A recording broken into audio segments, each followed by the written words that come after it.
Hey everyone, it's Norm Farrar, aka the Beard Guy here, and welcome to another Lunch with Norm, the rise of the microbrands. Lunch with Norm.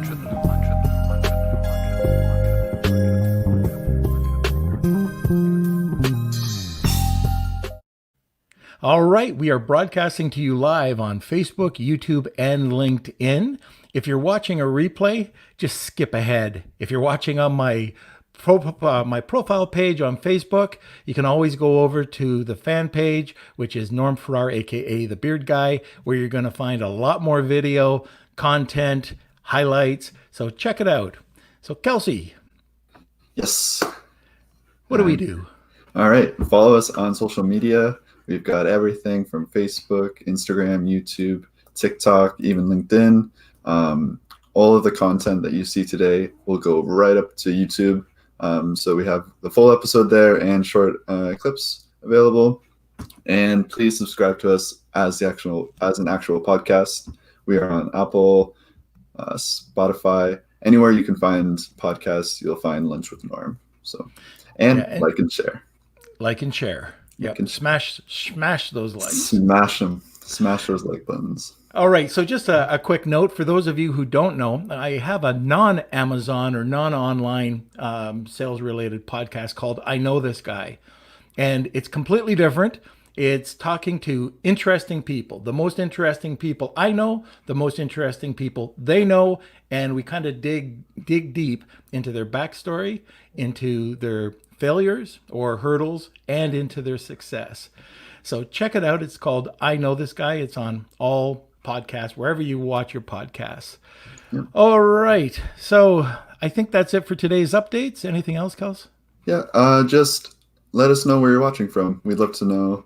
Are you in the US, Canada? We've even had people from Malaysia. So it's always nice to know, to see where people are coming from. So comment below. All right. So today, I've known our guests for a little while now. I'm not sure how long, but it's been years.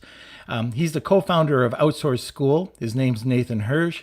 He's an incredibly interesting guy, an incredible entrepreneur, and we're going to be diving deep into how to delegate tasks and outsource efficiently and effectively.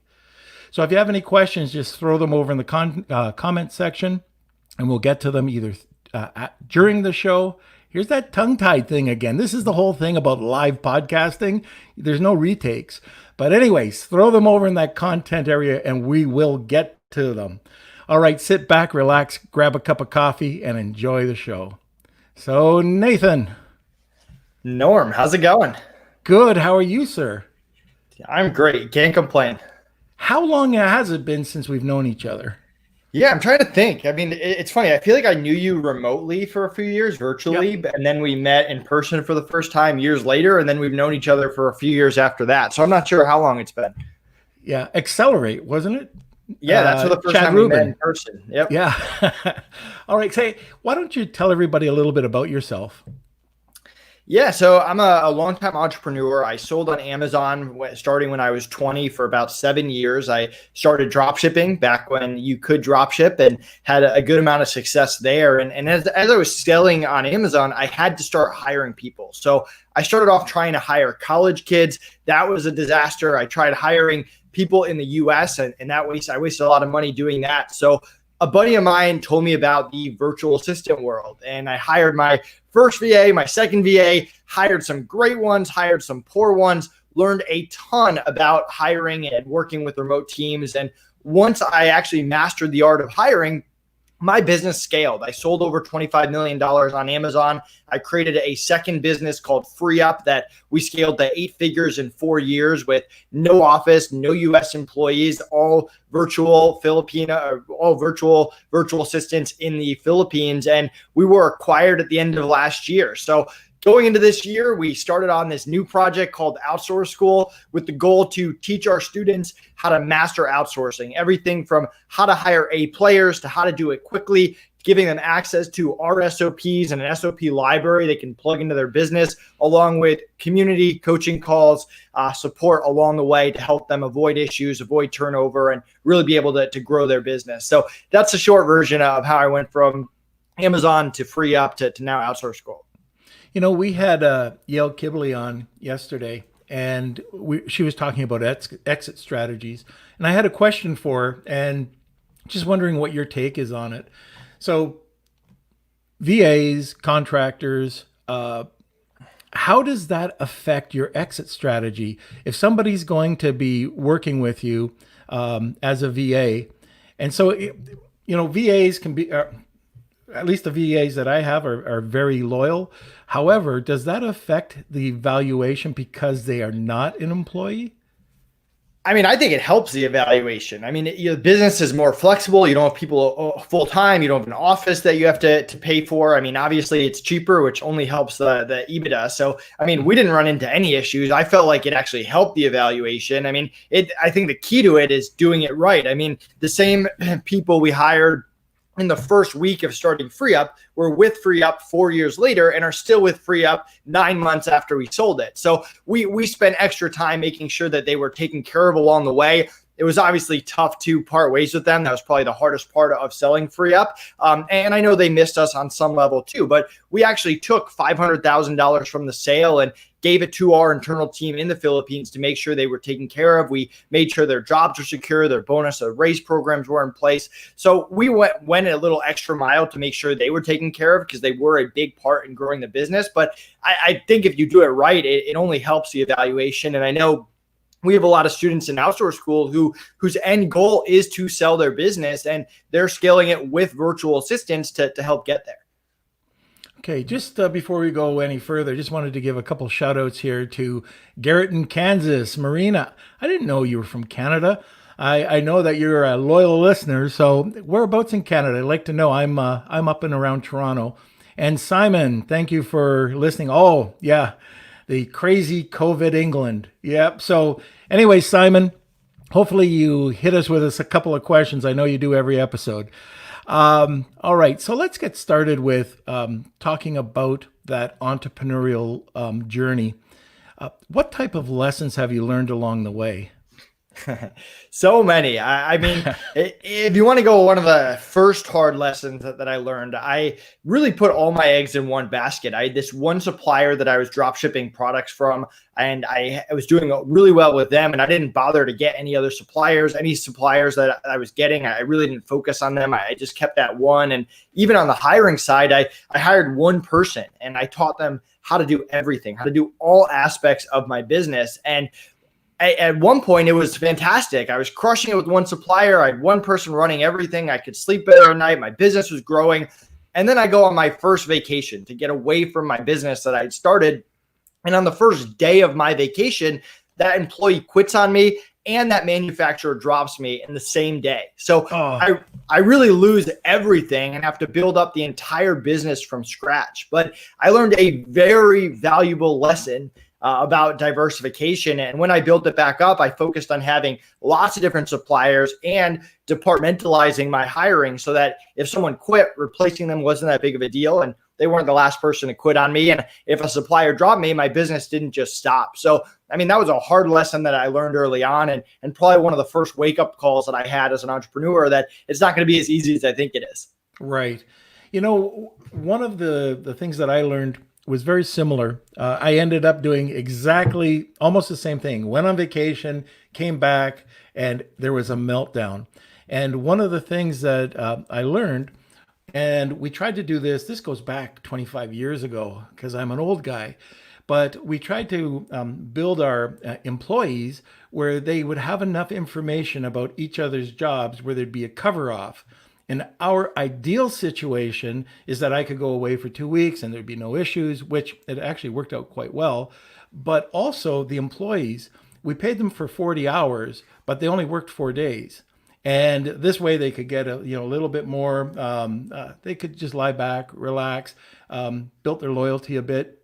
But it was that 4-day cover off, or sorry, the 1-day cover off that we could have, one of the project managers oversee very easily. If there was a project came up, they could see the notes, they could see everything that was happening. So yeah, I've been there, done it. And that's why I got into SOPs, it was during that time period. Everything had to be documented, everything had to be automated, and everything had to be scalable. Yeah, and I always talk about learning or owning your systems. And I remember you had an issue back in the day where you hired a family of VAs, and I think one of the people in the family got mad at you for some reason, and they all quit on you. And it's you know exactly what I'm talking about. So it's kind of a lesson that I've learned in a different way, and a lot of entrepreneurs learn to kind of own your systems, own your processes, and make sure that you are diversifying your hiring so that that family, that agency, that outside service provider that you're hiring doesn't have all the leverage to quit, to raise prices, whatever it is. And if you're going to sell a business, what helps your evaluation is if you own all your systems and all your processes. When we went to sell FreeUp, they asked us, hey, how does customer service work? How does billing work? How does social media work? And we had who does what when in every possible situation. And that's what owning your systems really looks like. You know, I was just thinking about this. When people hire VAs, and I absolutely hate this. I've talked about this before, but I go to these shows and I hear people standing on stage and they're very proud. I'm not going to get into who, what, where, when, but I've seen it a few times. Very proud of announcing that they're getting a $2 VA. And, you know, I would much rather pay more. And FreeUp, by the way, you know, that it's a vetted, and I'm like, you can go anywhere, but my experience, I've gone to a bunch of different services. I've used Upwork, but FreeUp was a vetted service. You might pay a little bit extra, but you didn't have to go and do the screening. All the people were competent in what they were doing. But one of the things is it was a fair price. And, you know, if you're thinking about that person, let's say in the Philippines, they've got a family. There's a lot of issues that come up. You know this, Nathan. There's the emergency. The family has an emergency. Well, why? Like, let's say you're going off of Upwork. Well, because you're paying $2 or $3 an hour and somebody just got them at $3.50, all of a sudden there's a medical emergency in their family. But they've got to be, one thing that we always try to do is treat any of our contractors fairly. And I don't know if you want to expand on that. What can you do, you know, to help out to make the contractor feel have more stability? Yeah. So to me, this is where the onboarding process comes. So we teach hiring in 4 parts. You've got interviewing, onboarding, training, and managing. And what a lot of entrepreneurs do is they say, hey, Jane, that was a great interview.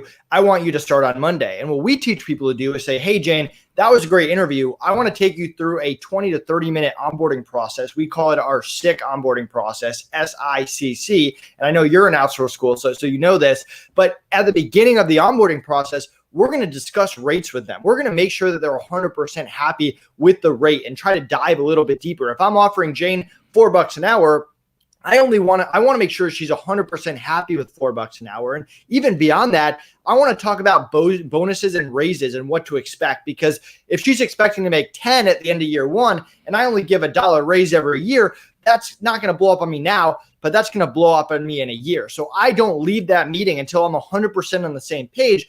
And then we also go through issues. That's what the I stands for in SICK. You got schedule, issues, communication, and culture. And there's 5 types of issues that virtual assistants have. You got personal, weather, computer, internet, and power. And we teach you how to go through each issue with them and find out how often they have each issue, what is the backup plan for each issue, and how are they going to communicate each issue? Because we set the expectation that if you just disappear for 3 days and come back and say, hey, my internet's back, that doesn't fly. There's no job waiting for you when you come back. You have to be able to communicate that, and there's always a way. And then on the flip side of that, we make it clear up front that we don't work with virtual assistants that are one personal issue away from not being able to work for an extended period of time. I have some of the best VAs I've ever hired. They need a day off here and there. They need a week off here and there. That's totally fine. But we don't put up with, hey, sorry, my kid's sick. I can't work for 4 weeks. Like that's not realistic. So we spend extra time up front. This again is a 20 to 30 minute conversation. It's not a 4-hour conversation. And that 20 to 30 minutes that we teach saves people hours of time and hassle down the line. I can't even remember the last time we ran into an issue with a virtual assistant over rate, over power issues, over personal issues, because we spend that extra time up front setting the expectations. And that's what we're teaching our students to do as well. And that's how they're able to avoid the same issues. So you're not going to believe this, Nathan. So we've had a long-term contractor working with us, and Kelsey, this week we had we had the VA. Her mother has died 3 times. Oh God. And she's very good. We don't know why this happens. I think it usually happens on Monday or Friday. So, and today or it was Monday, we had to ask, oh my gosh, I mean, did she really die from COVID? And you don't know how to react. But anyway, she's so good. And I know it's exactly the opposite of what I just said, is that, you hear all these medical issues, but we are paying her very well. She's part of the team, but it just seems Mondays or Fridays, that's when something happens in her family. But 3 times. Okay, so I have to tell you that this interviewing process, your onboarding process, is very unique. And you know what? I don't take affiliate. People ask me, here's an affiliate link. I don't take them. I ask them to give, discounts. But the Outsource School, and we could talk about this at the end, has an incredible, not only this process, but all sorts of SOPs that you can, build for the podcast. There's actually a way to go out and market your podcast. There's all sorts of different things. Extremely laid out, very well done. And it's all done because Nathan has experts doing, not one expert doing one thing. You can't be an expert in everything, but he's got multiple people that have expertise in different areas. And this hiring process, guys, if you do anything, check it out, because SICK is the way to go. It really does help streamline the hiring process. Yeah, I appreciate it. And it's been a lot of fun. I mean, we had this dream to really create this amazing SOP library that our members get access to, but it all starts with the fundamentals. If you don't know how to interview, if you don't know how to onboard, if you don't know how to train, if you don't know how to manage, you're going to struggle. And you kind of have 3 options as an entrepreneur. I mean, you can just say, hey, virtual assistants hiring's not for me. And if you do that, you're setting a ceiling on your business. You can do what I did, which was spend 5 years making every single hiring mistake you can imagine, and eventually you'll figure it out. Or I always wish that there was something like Outsource School that could just give me the interview questions to ask, the onboarding process to avoid issues, the firing checklist to avoid other issues if you have to. I mean, we have all this stuff in Outsource School along with the SOPs to plug into your business. So we're really excited in the direction we're going. It's been a lot of fun to just see people's reactions and feedback so far, and we have a lot more coming up. Kelsey, there's a couple of questions. Yep, we have a question from Simon. Yep. So there are a gazillion VAs out there. I'd like to know how to vet them and have confidence you've got the right guy or gal. Yeah, so I can give you an overview. So we teach, I mentioned the SICK onboarding process, which you need to use. But before that, there is the CARE interview process, spelled completely, it's CARE, just like normal, where SICK is SICC. So CARE interview process, which if you join Outsource School, you're going to get the exact interview questions. It teaches you how to vet, not just for experience, but that's what the E stands for, but also communication and attitude. Because to answer your question, the way you know if they're the right gal or girl is, do they have all 3? The experience, the attitude, and the communication. And the way you find that out is by asking our interview questions, but looking for the red flags. That's what the R stands for. You're not looking for the right answers. You're looking for the wrong answers. What is that virtual assistant telling me that shows me they don't have the experience, they don't have the attitude I want, or they can't communicate at the level that I need? And that's how you're going to make better hires. And when you combine that interviewing process, which we make quick and efficient, we're talking 20 to 40 minute meetings. You don't have to do 3 hours of interviews, 20 to 40 minutes. Combine that with, once you get someone that has all 3, setting expectations using our SICK method, that's going to be a very powerful tool to help your business hire really great people going forward. And one of the things too with that method, it's the amount of resumes that come through. And, people will say, oh, I'll put out, something on Upwork or wherever, I'll get 400 people responding.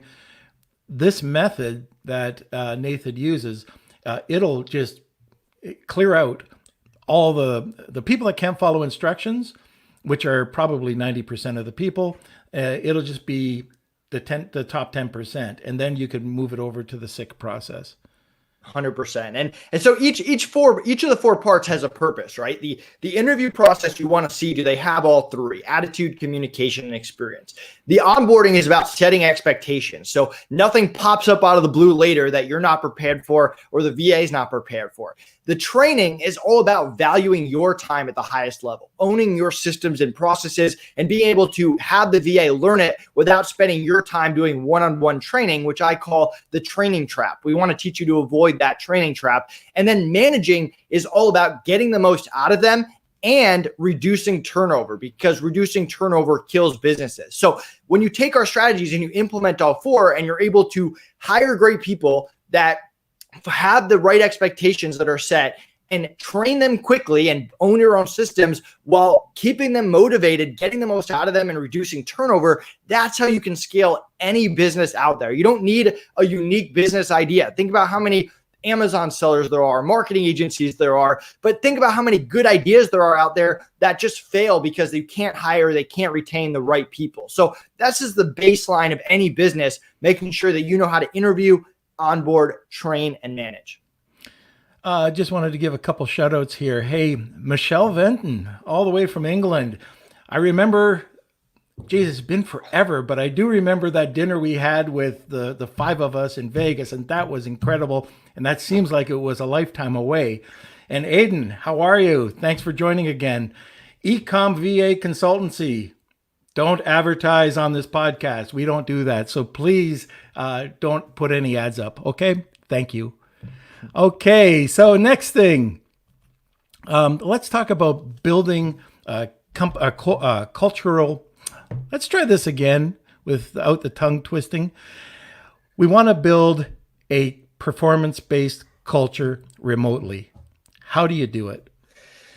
Yeah, so culture is one of those things that you need three parts. First, you need to know what your culture is, and every culture is a little bit different. I like to focus my culture on having fun, ideas, feedback, accountability, and stuff like that focuses on growth and self-improvement, but also having a good time. Then you need to find people that fit that culture, which is what you do in the interview and the onboarding process. The C in SIC stands for culture, the first C or the second C.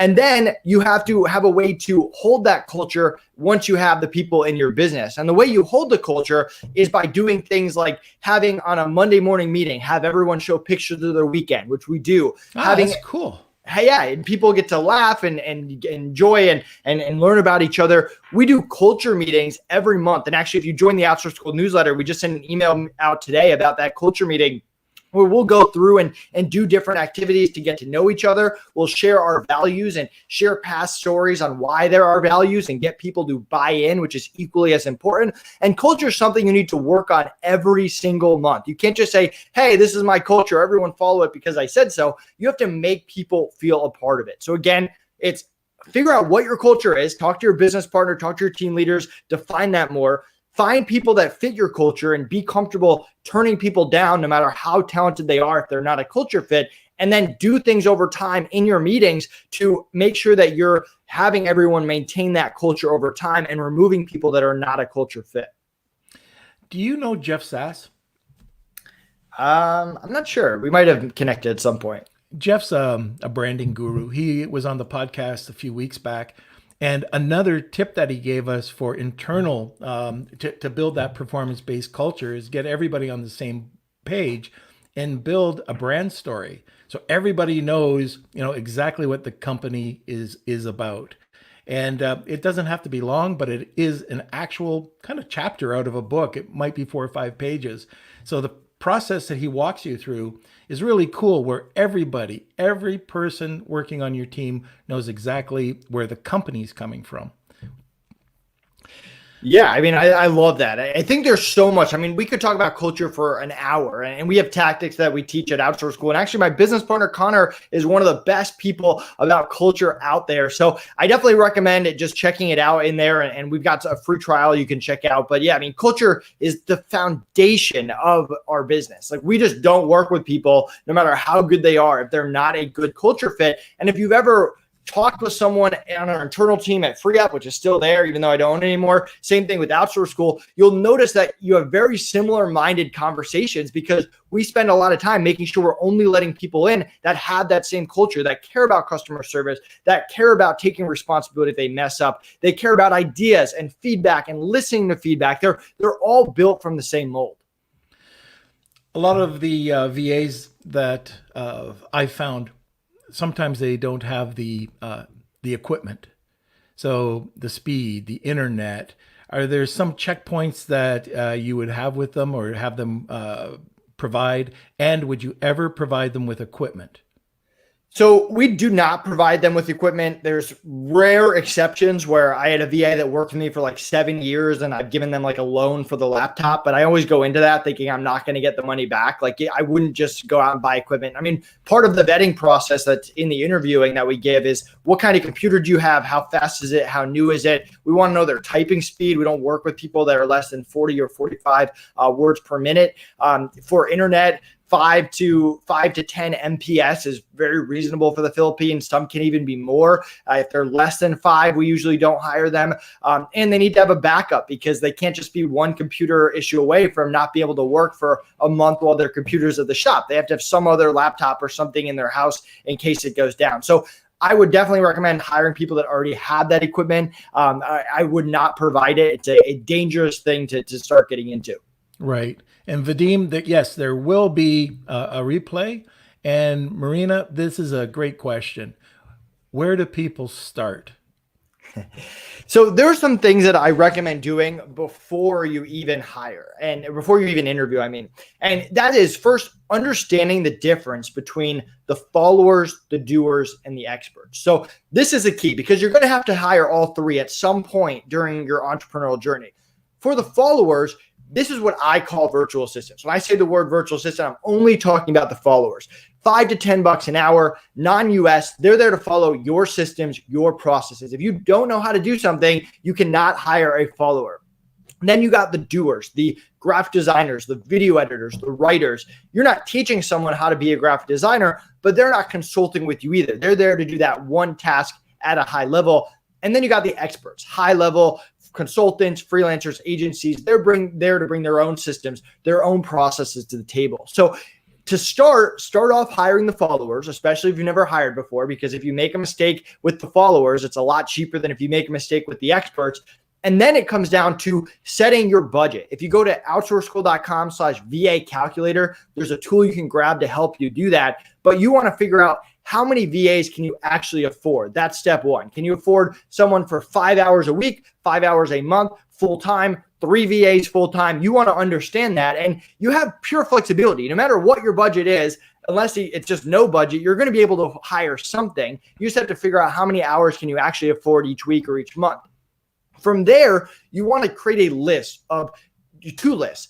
The first list is all the tasks that you know how to do, that you do every single week, every single month. You're going to order them from easiest to hardest. And then a second list of all the things you need to do, but you don't know how to do them. And you're going to save that list for a little later. That's where you hire the doers and the experts for. But once you have the list, and we can teach you how to do this, you're going to start with what's at the top of the list with one goal. How do I get around 5 hours a week back? If you can only afford a VA for 1 hour a week, how do you get 1 hour a week back? But 5 is usually a really good number. So if you can figure out, if you can understand the different levels, if you can create a budget, if you can create a list of all the tasks that you know how to do, if you can pick the easiest tasks and then focus on getting around 5 hours a week back, that is your starting point. Then you can start making the job posting and the interview process and the stuff like that. And you keep it small. I didn't just wake up one day and hire 35 full-time VAs. I started off with someone 5 hours a week, learned how to hire, and then increased the hours, hired a second person from there. So that's where I would get started.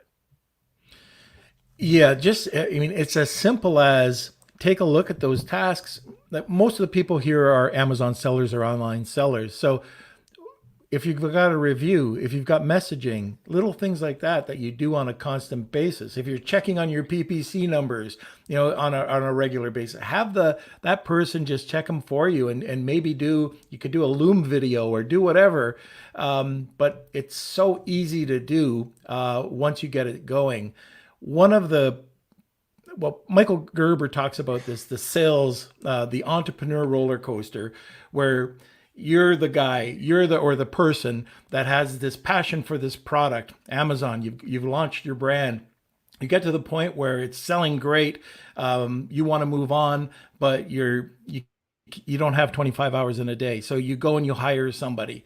The problem is you don't train them properly. So you throw it over to the person. They get these responses or these tasks that they have to do, and they don't know how to do it properly. All of a sudden you blame them, and you can't do anything. I'll take it back. I'll do it myself, until the sales start to go back up, and then you do this exact same thing. Training is so important when you're working with a VA. And Nathan, can you touch on any of that? Yeah. So this is what I call my training trap. So what a lot of entrepreneurs do is they hire someone and then they train them for a week. And then at the end of the week, the virtual assistant doesn't really get it. But then they're in a tough spot because they've already invested a week of time into this VA. So what do? Do they give them a second week? And then if they still don't get it, you're 2 weeks in? Or do you just fire them and start over, and then you waste an entire week of your life you're not going to get back? A much better approach is to have an SOP, a standard operating procedure that you give to the virtual assistant. It can be big, it can be small, and give them paid time. I always believe in paying people for their time, an opportunity to learn that on their own. And it could be an hour, it could be a day, it could be a week, it could be 2 weeks, just depending on how long that SOP is. But I tell them, hey, we're there to support you. If you have questions, I'm there, my team leader's there. We will help you in any question you have, but you're learning this on your own. And at the end of that hour, that day, that week, we're going to test them. And if they get it, great. If they get 80% of it, great. Well, then we'll do one-on-one training, get them that last 20%. But if at the end of the week, they only get 30% of it, we're going to pay them for their time and just move on. We wasted a tiny amount of money, but we didn't waste any of our time. And you always want to value time more than money when you're an entrepreneur. So we teach you how to make really good SOPs at Outsource School, but you want to avoid that training trap and make sure that you're having them spend their time learning it and then getting them that last bit instead of training them one-on-one from the beginning. One of the things that we do with our SOPs is that we create every minute detail possible. And we try to, with the VAs, we try to have them become problem solvers, because if they always come back to you with, how do the answer, we try to get them to solve the issue and then come back to us. If there's an issue, yeah, absolutely, we retrain, but we ask, what step? Oh, it's step 19. Oh, okay. So not only, usually it's on us, so we have to change step 19 because it's unclear. SOPs are always evolving, they're always improving. But at that point, the first time somebody comes to you, you can't get upset. You go through and you walk them through it again. They've given you the answer. If it's different, you have to just tell them your thoughts on it. Let them go back and do it again. If they make a second mistake, all right, let's take a look at it. Third mistake for me, Nathan, is the person's definitely not suited for the job for that. And we can even move them over to a different job. And I don't know if you agree with that, but that's typically what we'll do. Yeah, I agree 100%. It's very similar to setting expectations with issues. If someone's causing an issue, you stop all work, you take a step back, you reset expectations. You don't leave that meeting until they're on the same page. You give them another chance. If they mess up again, you pause work, take a step back, reset expectations. If you find yourself doing that 3 or 4 times, you probably have to replace them. Right. So Norman Ho is asking, any tips on creating the SOP? Just an overview. Yeah. So I like to break it down into the why, the steps, and the important reminders. So the why is why you're doing this task, how it impacts the big picture, what success, what failure looks like. Don't just say, hey, here's step 1, here's step 2. Give them that overview. Even what I like to do is if I fired VAs in the past for this role, or if a VA hasn't gotten it, I'll say, hey, the last few VAs didn't work out for XYZ reason. This is what I'm really looking for. So before they even start the steps, then they know exactly what that why is.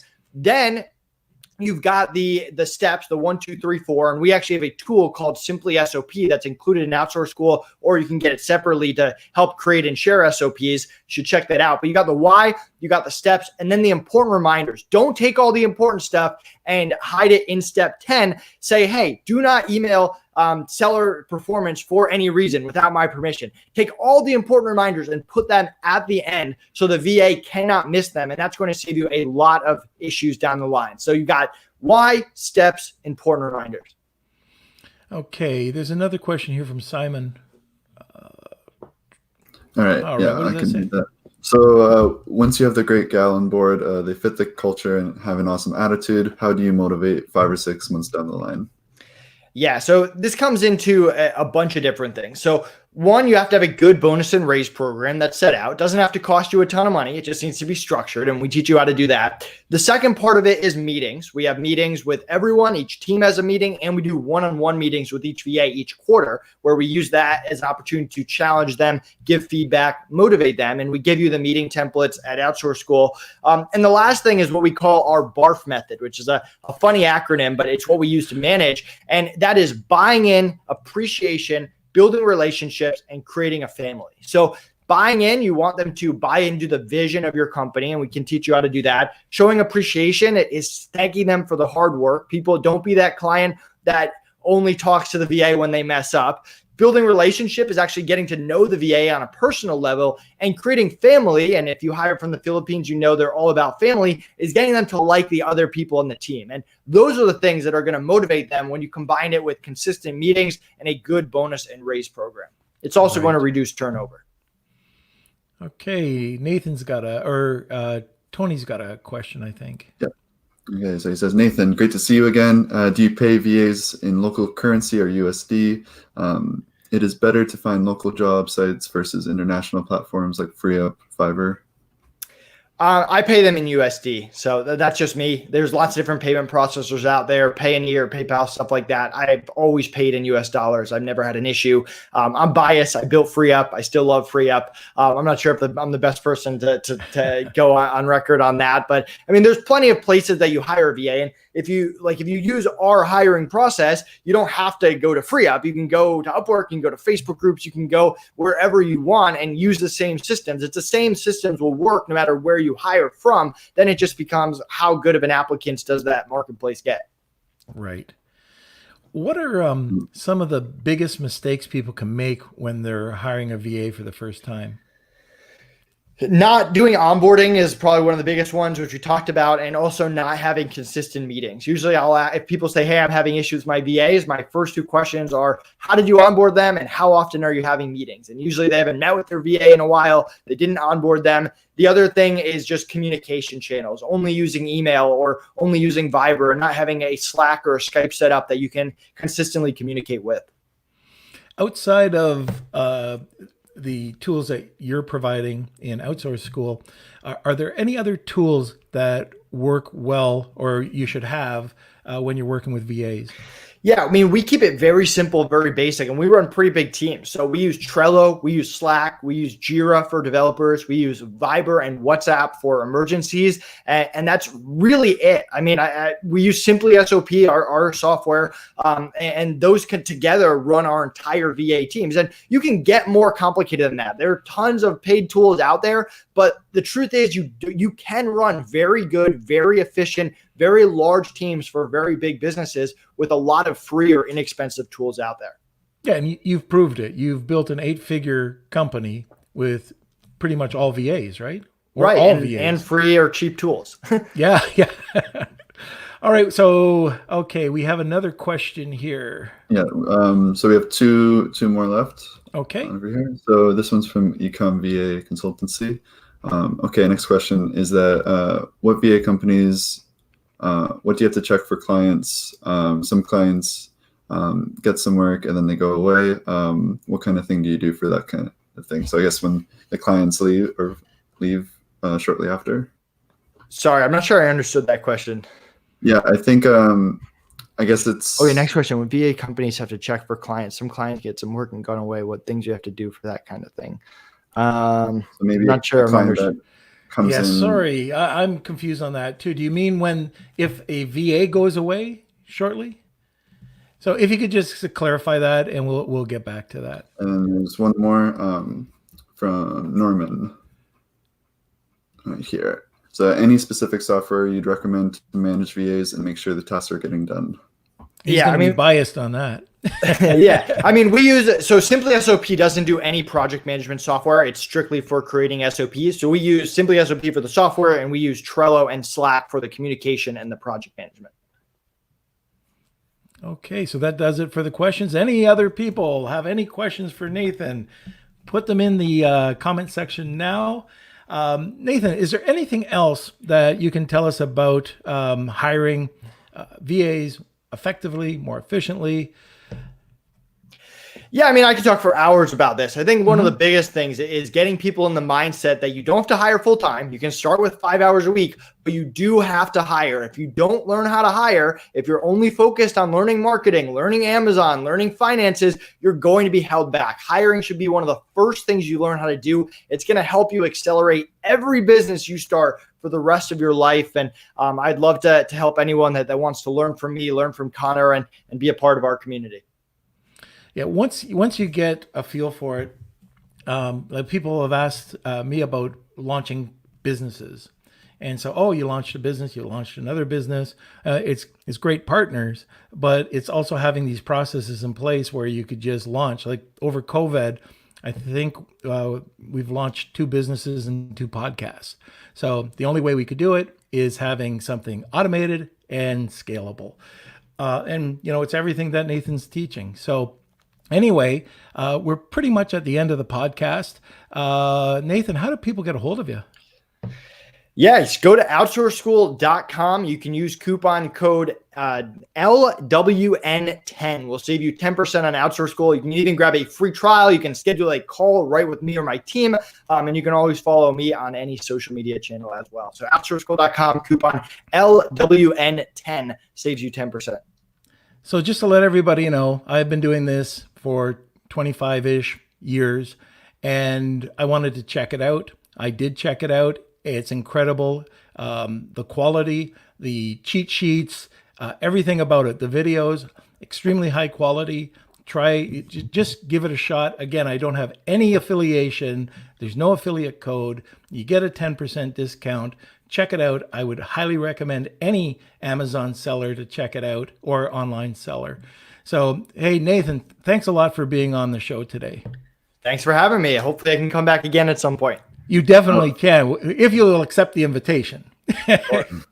We do have another question that came in from Oh, Son. okay. Yeah. Still answer. I've tried to hire a VA from FreeUp, but the problem I face, they promise a lot and maybe try to work with loads of clients, and I didn't get much concentration from the VA. How can this be solved? Yeah. So, that sounds like expectation. So, we spend in the onboarding process, we want to know what other clients you have. What are the exact work and hours you're working for those clients? I want to make sure they're not working 100 hours for me before I hire them. So, I don't think your problem is necessarily a FreeUp problem. It could be that you just got unlucky or whatever. I know that I get my VAs on FreeUp. I've never had those issues, but normally that is an expectation problem. And I think that if you implement the SICK method, you'll just have a lot more success when you're hiring. Yeah. And I can add on to that. So I've had this experience just with hiring, and it's usually due to not giving out the information like Nathan was saying. But here's the resolution. You can go, and for the most part, you just say, look, this is happening. It's not working out. Give fuller detail. And I know over at FreeUp, they'll just send somebody else over. It's it's no hassle. That's what I love about it, is that they're vetted. If it doesn't work out, okay, here's another person that you can try out, but be very detailed. The more detailed you are, it's like getting an inspection done in China. The more detailed you are, the better it is. So I think that's probably it. Awesome, guys. All right. So we will talk to you soon, Nathan. Thank you for joining us, and let's see. I hope everybody enjoyed the podcast today. You can find all the whole episode on Norm Farrar, aka the Beard Guy. You'll also be able to see tons of other content as well. We have a newsletter. The newsletter does not suck. It has great content for online sellers. Sign up for it. It comes out once a week, and I promise you, you will love the content. All right, let's bring Kelsey back on. All right, I'm back. I did add the link for the newsletter here. Okay. So right here, news.normanfarrar.com. Yeah, so if you're still watching, please like and share this. It goes a long way. And if you haven't yet, subscribe to the podcast. You can find us on Apple, Spotify, anywhere you find your podcast, you can find Lunch with Norm. And yeah, let us know what you think. Again, if you have any questions with today's episode, you can always put it in the comments. And yeah, like and share this video. And I think that's about it. So Kelsey, basically what you're saying is people should like and share this video. You could also subscribe. Okay. If you can like and share, then, like and share. That would be great. See, I taught Kelsey about, there were 7 touch points. You have to say it at least 7 times. No, just joking. We didn't talk about that at all. But okay, so coming this Friday, tomorrow, Daryl Patterson's going to be on from Sponsored Profits. And he's going to be talking about some new tricks with PPC that he's come across. So I'm looking forward to it. If you don't know Daryl, he's a great guy. As well, just a reminder, check out I Know This Guy if you like to see the other side of what I'm doing, and it's diving deep with interesting people and to just bring out, what brought them to that success. The whole purpose behind it was successful people are not just lucky. They got there for other reasons. And the people that we have on that show, some of the stories are just incredible. And you'll recognize a few people because a few are from the Amazon world. So I think that's it. Monday returns to Monday, Wednesday, Friday at noon Eastern Central Time. And I think that's it. Enjoy the rest of your day. Oh, we just got a couple more. Just want to give a shout out to David Apperly, Norman Hassan. Thanks for our comments. Everyone that showed up today, thank you very much. And yeah, okay. I think that's it now. Okay, now that's it. All right. All right. Lunch with the